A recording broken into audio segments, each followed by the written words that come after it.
Balita nga ngayon na di umano ay aabangan sila Maris Racal at Anthony Jennings sa kauna-unahang pagkakataon na muli ay magkakasama sila sa ASAP sa darating na linggo. Well, kung iyan po ay may katotohanan, excited na ang kanilang mga fans.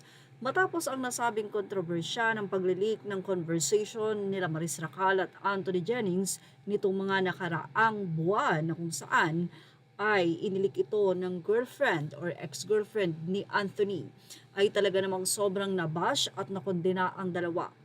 Pero habang tumatagal at wala ngang imik sila Anthony at Maris matapos ang kanilang statement, maraming mga netizen ang nagpahayag ng buong pagsuporta sa kanilang dalawa, especially ang kanilang mga fans na sobrang miss na nga si Anthony at Maris Racal na makasama o makita. Si Maris Racal ay nananatiling tahimik sa kanyang social media maliban na lang sa mga lumabas na photo na kung saan ay umakyat ng bundok itong si Maris kasama ang ilan sa mga kaibigan ba nito, hindi natin alam, pero wala pang pahayag dito ang actress. Samantalang ito naman si Anthony ay full support na nagbigay ng kaniyang pagpopromote sa pelikula nila Vice Ganda kung saan kasama siya and si Maris and the breadwinner is. 12 hours ago ay binahagi nga nitong si Anthony Jennings ang kaniyang pagiging breadwinner sa kaniyang Instagram. Ayon kay Anthony, tulad ng karamihan, maaga din po akong naging breadwinner kaya ramdam ko ang hirap at saya na bitbit nila araw-araw. May mga araw diyan na mahirap kaya mahalaga sa akin ang pamilya at ang mga kaibigan ko na pamilya ko na din kasi sa bawat problema na pinagdaraanan ko, sila lang ang nagsilbing sandalan ko na kahit anong mangyari palagi silang may paraan para mapasaya ako. Itong pelikulang And the Breadwinner is talagang malapit sa puso ko. Poster pa lang maluluha-luha na ako eh.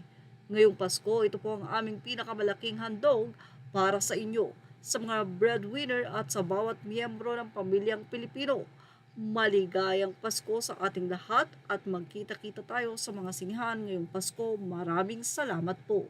Bago pa ang nasabing first day showing, ay nagpahayag na nga ng suporta itong si Anthony Jennings at sinabi niyang 2 days na lang, yayain ang buong pamilya, iwasang pumila ng matagal at i-book na ang inyong ticket right now para kabogang experience this Christmas.